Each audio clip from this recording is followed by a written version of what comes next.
मैंने आपके द्वारा किए गए पुण्य कार्यों को ध्यान से सुना, पर आपके इन पुण्य कार्यों का मेरे पास कोई फल नहीं है।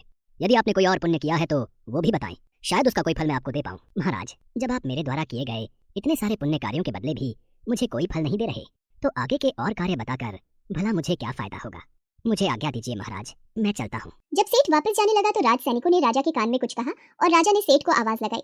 सेठ दीनानाथ जी, रुकिए। आपने एक पुण्य कार्य प्रातः जो किया था वो तो आपने बताया ही नहीं। प्रातः तो मैंने कोई पुण्य कार्य किया ही नहीं, फिर राजा किस पुण्य की बात कर रहे हैं? मुझे तो कुछ भी याद नहीं है। परंतु महाराज, प्रातः तो मैंने कोई पुण्य कार्य नहीं किया, मुझे तो ऐसी कोई बात याद नहीं है। सेठ दीनानाथ जी, आज प्रातः आपने एक कुतिया और उसके भूखे बच्चों को अपने हिस्से की 4 रोटी खिलाई, परंतु उस पुण्य कर्म को भूल गए।